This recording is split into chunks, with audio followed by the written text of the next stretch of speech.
The first thing I want to say is I understand. I get it.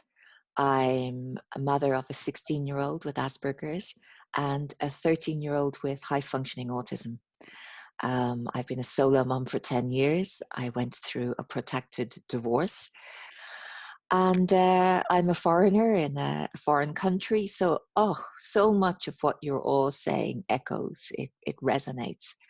And yet, at the same time, we all have our own individual experiences.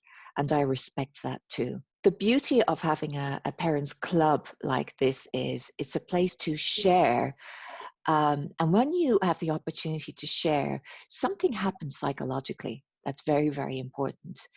It takes the information that you're almost like have a tornado inside your head with, and it brings it out. It lets it go. It's a sense of release. And that's a very, very powerful thing to have in a safe environment. So I want to tell you why we decided to call today's chat Managing Your Calm. Because quite often we see things advertised as managing your stress, managing your anxiety.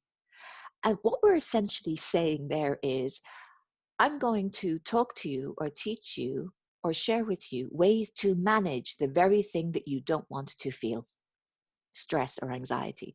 Now, if you do want to feel stress and anxiety in your life, that's a whole other psychological issue.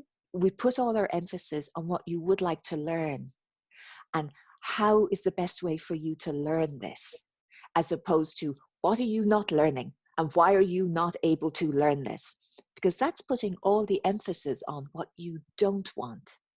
And you know why that's really important when it comes to managing calm? Because your subconscious, and if any of you have heard my TEDx talk, and it's online, go to it. A very important aspect about training your brain is about being kind to your mind to change your behavior. So using a language of kindness is far more powerful than the language of punishment. Our subconscious, and I always refer to the subconscious as in here because it's where the heart and the tummy are, those gut feelings that you get. That is a very, very powerful driving force in our lives. We think it is our conscious mind that leads us through life. No, no, no. It is our subconscious that directs us in life. And our subconscious is very, very powerful. And it's like a sponge with information. It directs you to do everything that you do in life, but it's not very bright. Okay? Very powerful, not very bright. Now, that is a very dangerous combination. It's like a puppy. It's like a Labrador puppy. Beautiful and enthusiastic and playful. And if you want to train it, if you want to train an inner puppy, you have to train it with kindness to teach it what you want it to do, and you give it a reward when it does what you want it to do. And then you have a loyal friend for life. That puppy grows up into a dog. It's a loyal friend for life. And that's what your subconscious is. It's something that you can train to be there when you need it. So how do you train that to manage the challenging things that we don't really want, but which are there, such as stress and anxiety? Well, you reframe what you do want to have as being more important. Right now, I'm feeling very stressed and I would like to feel calm. We are so conditioned, especially as special needs parents, who are constantly in stress, not even aware of it sometimes. We are so conditioned to be just in that moment of stress and overwhelm because we seldom have the breathing space, the mental space for something else. We are so conditioned, we forget to go to the space of what we do want to have, which is calm, what we do need. So we train our subconscious all the time to feel stress and to manage stress. When my child does this, I feel stress. So now we create associations in our subconscious. Child does, I feel. Child does, I feel this. And our subconscious only learns to stay in that moment of stress. We also think stress is negative. It's not. We need to have stress. It's innate. It's a defense mechanism. Okay? If we didn't feel stress, we would never know that there was a threat or something that needed to change. It's an innate instinct. When stress happens, cortisol flows out and it goes to our neurological systems to tell it, oh, something is up. Something is up. Warning, threat. We need to do something. And then the adrenaline flows. And the adrenaline is the power source that tells you run, fight, flee, or flow. The fourth defense mechanism that we don't know enough about. Okay? So we need stress. Now, I invite you just to close your eyes for one moment. I'm not going to do something funky or woo-woo. There's no hypnosis coming in. But I'm just going to ask you to listen to this. Okay, just close your eyes so you can listen to why stress is important. When we treat stress as an opportunity instead of a threat, we can change our mindset and meet the challenge head on. In doing so, we contribute to our own growth and development instead of throwing our hands up and waiting to be swallowed whole. Threat is an opportunity, and you can open your eyes. And you know what, ladies?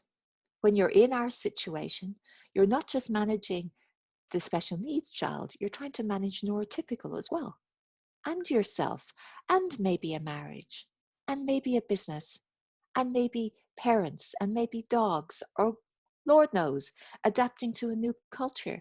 And in this particular moment right now, we now have another narrative, COVID. And you know, one of our mums has had it. My son with autism has it. I'm being tested today. Now we've got a whole new opportunity to be stressed. Yay! As if we didn't have enough. It's there.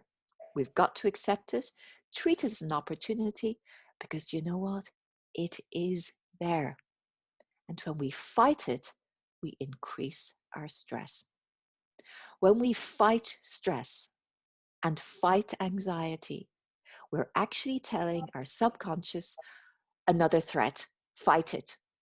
Can you imagine how confused the poor subconscious might be if you layer stress with more stress, with more stress, and more anxiety, and don't tell it what the better alternative is? I mean, we might know it up here, but we don't tell the subconscious what it is. And that is calm. So that is why we're speaking about managing our calm. So when you feel the stress, we reframe. I feel it, I accept it, I hear you, and now I want some calm. And I'm going to address this directly with some of your comments from today. Lady said, I am very stressed. Now that's an identity declaration. You have said, I am very stressed. That is defined. That is absolute. It's the same as saying, I am Russian.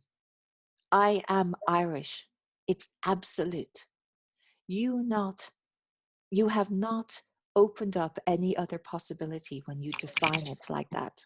I encourage you to translate that to your native language. What does I am stressed sound like? And then reframe it to, I feel stressed and I would like to feel calm. You now have the subconscious in action mode. It's ready. Okay, this is what you're feeling now, but you want me to help you to feel this way.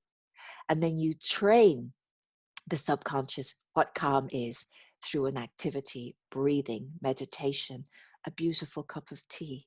You mentioned that you've gone through a COVID experience. Please, please, please remember the impact that has had on your body. And the cortisol levels are flowing because your body has gone into the mode of helping you to recover. So you're going to be stressed on a neurological level there as well. Start focusing on, I have gone through COVID and I have got through COVID. and I am getting through it. Well done. And now I'm going to keep working on getting through it because my body is able to do that.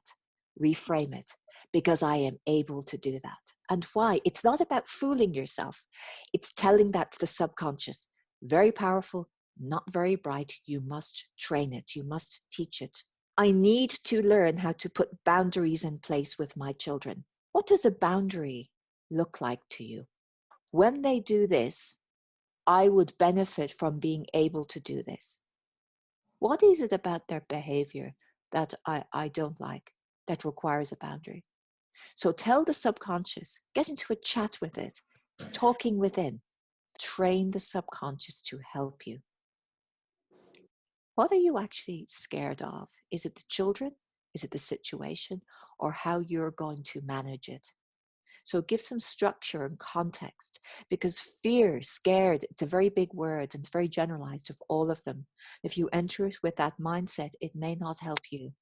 And if I feel the fear coming up, where could I go to in that moment? Is there a place I can go to physically? So find a better alternative, and you've just done something beautiful. You used a very strong conscious breath. There it is. You know exactly where to go to. So the subconscious now knows the first thing that I need to do when that feeling comes up is deep breath. To stop. S, stop. That's it. Work through it. T, to breathe. Nice deep breaths. The odd sigh if necessary. Air down in, flowing and out. O, to observe what's going on. That's it beautifully. What's going on in my body? What language is going on in my head? Breathing through that, noticing it, asking my body to just calm in this moment. It's already in the state I don't want. Asking it to calm through the breath. To practice P, responding and not reacting. There you have it. Lovely. The lady who referred to the strain that's in your body and it's in your mind. I feel that strain. I know that strain. Think about the better state. What's the better alternative? Reframe strain. You're very athletic. What's the better physical state and mental state other than strain? If you're using your athleticism, your sports state, you're in a bit of strain too. Your body feels strain, but you're enjoying it in a different way. What's that feeling? Name it. Look for the alternative state. Put that into your subconscious. You mentioned the first week was challenging. You felt depressed and frustrated. Well done for using the word feel. That's very, very important. You didn't state I am depressed and frustrated. And for this hard situation, I'd like you to pay attention to what's particularly hard about it. Start putting a structure around that. It's hard because. It's hard when. And when you're doing that, you're telling the subconscious the things that we need to work on. It's hard because it just seems never ending. Okay. So if it just seems never ending, does that suggest we need a couple of moments within that never ending for starting something? For starting something new. For me, so that I can manage this situation. We're going to start reframing what the hard situation is for you. Maybe even writing it down. And then you will see in that the things that you might be able to address.